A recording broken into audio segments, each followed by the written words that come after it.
Hi, this is Adam from Small Town Machine Shop. I'm going to bring you along on a quick little job I got. Customer dropped this off. This is I cleaned it up. The inside retention ring for the shaft on a control valve. I cleaned it up. It's brass, cleaned it pretty good. It's got some scarring and stuff from where it was installed. And he wants to he's modifying a shaft. What it is, oh, do I have one around here? Yes, I do. Hold on. You've seen me work on these before, okay? These are expensive. So when they wear out, a lot of people do. This isn't the one for this. This is for a much bigger valve. But this part's expensive, and this part's expensive, and there's not a lot of pressure against them, just up and down abrasion. So I modify a lot of these for people. So what he's gonna do is he's already modified the shaft. I did the shaft for him a couple weeks ago, and he thought his guy could do this. His farm guy didn't want to do it, so he brought me this oil light bushing. I ran a reamer through here, just a hand reamer, to 3/4 of an inch. This is 3/4 by half. Now this is about 2/1000 over, or no, 1/1000 over, and my reamer cut this a shade under. So what we're gonna do, shouldn't be much of a press. I'm actually just gonna use the arbor press because I go from my 1/2-ton Dake arbor press to my 100-ton hydraulic press. I want a little more feel for this. So what we're gonna do is this is about an inch long. This is a little more. Not that it matters, but or a little less. What he wants me to do is press this in, and then we're going to put it in the lathe and make both surfaces flat. Now, it could stick to the bottom, no problem. Because the way these work, it sits on the shoulder, on this upper part. But for what he wants, that's what he wants us to do.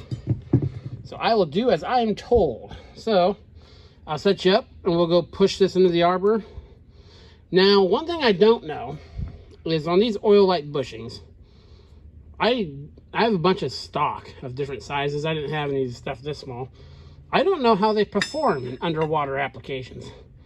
So if you have any insight on that, I would like to hear it. So I'll get set up in the press and I'll bring you back. Okay, we're in the press. Press it out of the way.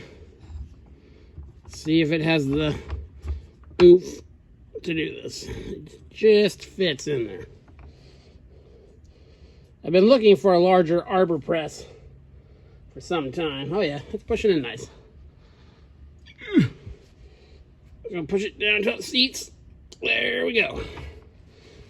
I've been looking for a big arbor press for a while. I'll find one eventually. They go for a lot. Pushed in flush.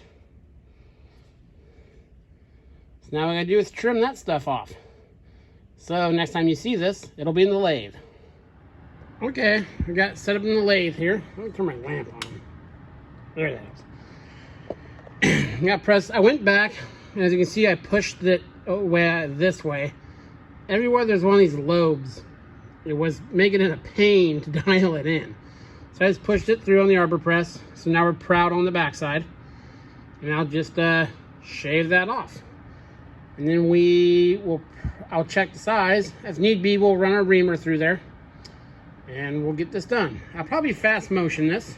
So you've all seen things turned on a lathe. So let's just be one more thing. So I'll bring it back.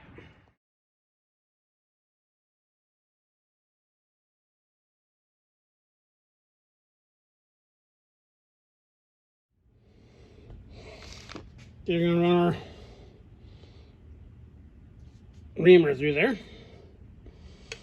Put a little bit of oil on it. Probably unnecessary, it being an oil light, but why not?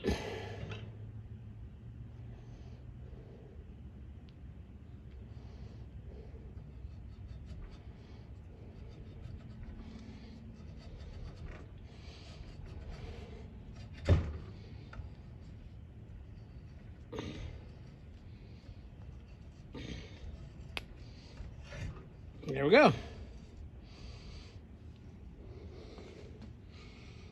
Zoom you one way or the other. There we go. As you know, never turn a reamer the wrong way. So back it out. Spin the same way. This tap wrench needs a little maintenance.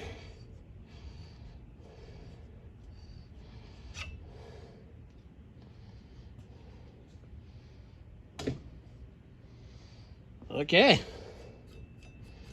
Where's my test piece? Oh well.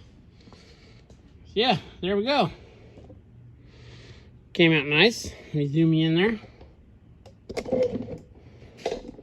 As much as the phone will zoom. I'm gonna get a camera sometime quick, guys. Now that the holidays are in, cameras are on sale. I film all this with my phone. That's why I've noticed, like on the lathe, everything kind of lopes and has a weird vibration to it. I will get a camera. I have enough subscribers now that I feel it's worth it. So yeah, got that all reamed in there. Take you out here.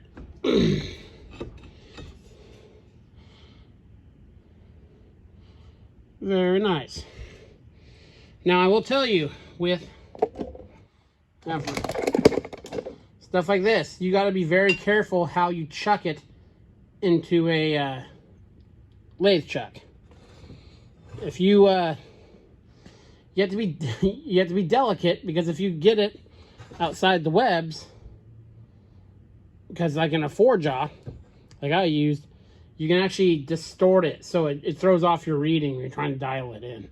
Of course, with a 3-jaw, you can just position it over there and probably be good.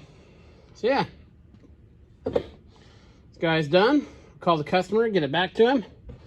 That's just some of the stuff I do here in my job shop. This is Adam from Small Town Machine Shop. Please comment, like, and subscribe, and thanks for watching.